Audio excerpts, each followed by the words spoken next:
Hi there, Stephanie here. I am excited today to share with you a new paper just put out in June of 2022 by the International Dyslexia Association on phonemic awareness. So it is here in my hot little hands, Building Phoneme Awareness, Know What Matters. So I thought I would provide a little bit of a summary of what's in this document and encourage you to go and get a copy for yourself so that you can read all about it, so to speak. So in this paper, they start by saying that what they're sharing is what we know today, that part of the understanding of science is that it's constantly evolving, it's dynamic, and we need to accept that, acknowledge that, and know that what they're trying to summarize in this paper is the current state of the art, what the research is telling us today. And they begin by defining some terms. They differentiate between the terms phonological sensitivity and phoneme or phonemic awareness. So phonological sensitivity would be those kinds of skills that very, very young children start to develop that have to do with larger linguistic units, not at the phoneme level, but working with sounds in spoken language at the level of words, compound words, syllables, onsets, and rhymes. And they differentiate that from phoneme awareness, which is being able to be aware of, manipulate, produce sounds in spoken language at the level of the individual phoneme, right? That smallest unit of spoken sound. And they remind us at the beginning of the paper that it is getting to the phoneme level that is critical for reading and writing. This is, I'm going to go out on a limb and say, an undisputed fact at this point, that because English is an alphabetic language, what is being represented in written English is the spoken phoneme. The graphemes, the letters, letter combinations, they represent the individual speech sounds of spoken English. And it's critical then that students acquire this sort of knowledge, this ability to think about sounds in speech at the individual phoneme level. This is not something that comes naturally. Although some students do sort of pick up on this, they come to it more simply without direct instruction.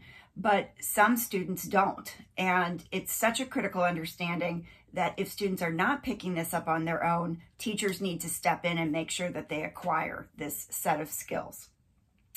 So they also talk a little bit about the fact that learning to pay attention to sounds in spoken language at the phoneme level can be challenging for a number of reasons. And I think especially because we don't speak in individual phonemes, and they point this out in the paper, that we speak in running speech, right? So that means sounds are co-articulated or sort of smudged together.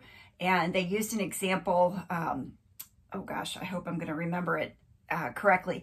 The way that your lips are positioned when you make the sound at the beginning of a word like see versus a word like sue, that just anticipating the second phoneme in that word, in those two words, which is different, causes your position of your mouth to change as you're producing the very same sound, right? So I think that's interesting to think about young children. This is a very abstract concept, and to be able to be prepared to teach this skill explicitly, to bring into awareness the ability to think about and work with sounds in spoken language at the phoneme level. So that was helpful. They also make a point about English learners and speakers of English dialect variations having a more challenging time to acquire this skill. You're asking them to take a different language and become aware of the individual speech sounds. And in some cases, those speech sounds are not made in their original language, right? So teachers need to be aware of that, where the differences are, and provide perhaps some additional support for students who are English learners so that they can acquire this essential skill. So I'm going to jump to the chase and give you the 7 key points that they end this paper with. And I'm going to go one by one. Okay, so key point number 1 is to teach phonemic awareness directly from the beginning of kindergarten, starting with phonemes, not starting with phonological sensitivity skills. They make the point that students can begin with having their attention drawn to beginning sounds in words. It's not necessary to work your way through being able to blend and segment, for example, compound words or syllables, that you can start straight away with teaching beginning sounds, and that's where you should start in kindergarten. Number 2, they're encouraging in this paper that teachers take advantage of the reciprocal relationship between phonemic awareness and the alphabetic principle. And I would say that the point of phonemic awareness is to get to the alphabetic principle, that understanding that letters represent the sounds in speech, the individual phonemes in speech. And so we can take advantage in instruction of the fact that once you know a little bit about the sound system of spoken language and you know a little bit about letter sound relationships, you can start working those two together. So as you learn more about phonemic awareness, your letter sound skills will increase, and the reverse is also true. As you learn more about letter sounds, your phonemic awareness skills will increase. So take advantage of that reciprocal nature. Sort of related to that, number 3 is a key point about capitalizing on integrating across skills. So they make the statement about this being a foundational element of structured literacy, that it's integrated. It's not these siloed, separate skills that we're teaching. So we should definitely be taking advantage of that by teaching phonemic awareness, letter sound, and handwriting all together as an integrated package, not teaching those things in separate lessons, separate times of the day, and so on.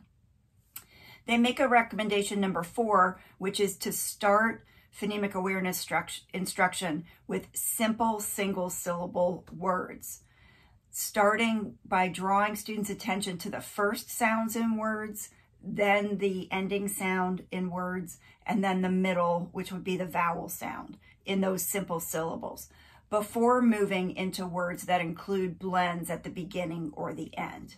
So good recommendation. Number 5 is kind of a universal truth when it comes to teaching reading, and that is to be guided in your instruction by assessment data. So making sure that you are keeping track of where your students' skills are in this sort of sequence of what they're learning, and that you're matching as best you can your instruction to the right next step for students. So this wasn't in the paper, but of course it made me think about the Acadian's phoneme segmentation fluency measure, where there are simple single syllable words like bus, but there are also more complex words that include blends at the beginning or the end or both. I'm not sure there are any that include both, actually, because there are 3 phoneme, 4 phoneme, and 5 phoneme words.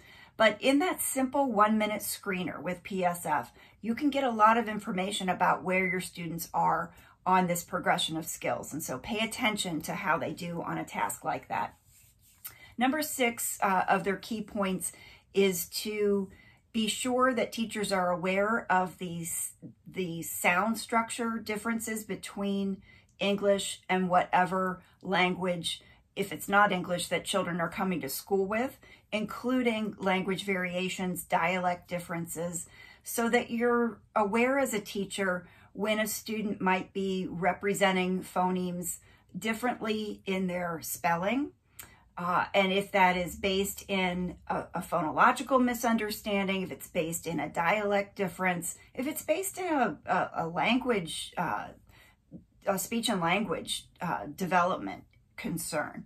So being able to tease that out and making sure that you're providing if needed, additional scaffolding and supports, additional intervention if needed for English learners who are really sort of working double time and having their working memory taxed in trying to learn about the sound structure of the English language, that not being their first language.